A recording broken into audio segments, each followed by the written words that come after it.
Rahul Mamkootathil M L A ഇതുവരെ അവധിയപേക്ഷ നൽകിയിട്ടില്ലെന്ന് സ്പീക്കർ എൻ ഷംസീർ. രാഹുലിനെ കോൺഗ്രസിൽ നിന്ന് സസ്പെൻഡ് ചെയ്യുന്ന ചൂണ്ടിക്കാട്ടിയുള്ള കത്ത് ഇതുവരെ കിട്ടിയിട്ടില്ല എന്നും സ്പീക്കർ പറഞ്ഞു.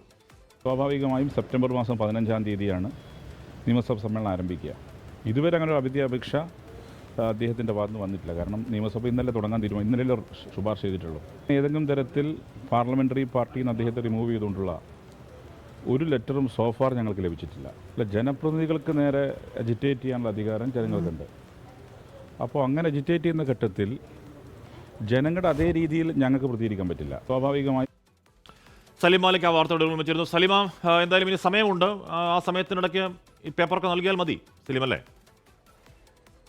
ഹാഷ്മി, അതെ. അതായത് അതുമായി ബന്ധപ്പെട്ട കോൺഗ്രസ് പറയുന്നത് ഇന്നലെയാണ് നിയമസഭാ സമ്മേളനം ചേരുന്നതുമായി ബന്ധപ്പെട്ട ഔദ്യോഗികമായ ശുപാർശ മന്ത്രിസഭാ യോഗം തന്നെ അംഗീകരിച്ചത്. അതിന് പിന്നാലെ ഇനിയിപ്പോൾ നിയമസഭ ചേരുന്നതുമായി ബന്ധപ്പെട്ട് നേരത്തെ തന്നെ ഈ മാസം 15-ന് നിയമസഭ ചേരും എന്ന് അറിയാമായിരുന്നെങ്കിൽ പോലും അത് ഔദ്യോഗികമായി തീരുമാനിക്കപ്പെട്ടത് ഇന്നലെയാണ്. അതുകൊണ്ട് തന്നെ സ്വാഭാവികമായും ആ ദിവസത്തേക്ക് തന്നെ കാത്തിരിക്കുകയായിരുന്നു എന്നുള്ളതാണ് കോൺഗ്രസ് നേതൃത്വം പറയുന്നത്. മാത്രമല്ല, അതിനുശേഷം സമയമുണ്ട്. 15-ാം തീയതിക്ക് മുൻപ് 14-ാം തീയതി പോലും അറിയിച്ചാൽ മതി എന്നുള്ളതാണ് അതുമായി ബന്ധപ്പെട്ട നിയമ വിദഗ്ധർ ചൂണ്ടിക്കാണിക്കുകയും ചെയ്തത്. നിലവിൽ അതുകൊണ്ട് തന്നെ ഇത് പാർലമെന്ററി പാർട്ടി യോഗം ചേർന്നതിന് ശേഷം പാർലമെന്ററി പാർട്ടിയുടെ നേതാവ് തന്നെ, അതായത് പ്രതിപക്ഷ നേതാവ് വി ഡി സതീശൻ തന്നെ ഇക്കാര്യം സ്പീക്കറെ അറിയിക്കും എന്നുള്ള നിലപാടാണ് കോൺഗ്രസിനുള്ളത്. അതുകൊണ്ട് തന്നെ ഒട്ടും വൈകാതെ തന്നെ അത് അറിയിക്കും. അതിന് നിലവിൽ പ്രതിപക്ഷ നേതാവ് വിദേശ സന്ദർശനത്തിലാണ്. അതിന് പിന്നാലെ നാട്ടിലെത്തിയതിനു ശേഷം പാർലമെന്ററി പാർട്ടി യോഗം ഉൾപ്പെടെ ചേർന്നതിന് ശേഷമാകും ഇക്കാര്യം സ്പീക്കറെ അറിയിക്കുക. പിന്നീട് അവധി അപേക്ഷ നൽകുന്നതുമായി ബന്ധപ്പെട്ട കാര്യങ്ങളൊക്കെ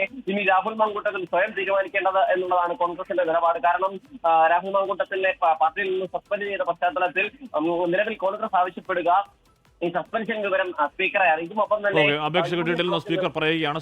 അപേക്ഷ കൊടുക്കാനുള്ള സമയമൊക്കെ ഉണ്ട്. അപ്പോൾ അതിന് വരും ദിവസങ്ങളിൽ പ്രതീക്ഷിക്കണം. ലോകത്തെവിടെയായാലും ഏത് സമയത്തും 24 വാർത്തകളും ഓഗ്മെന്റഡ് റിയാലിറ്റി പാക്കേജുകളും എക്സ്പ്ലെയിനറുകളും വിശദമായി കാണാൻ ഞങ്ങളുടെ യൂട്യൂബ് ചാനൽ നിങ്ങൾക്ക് സബ്സ്ക്രൈബ് ചെയ്യാം.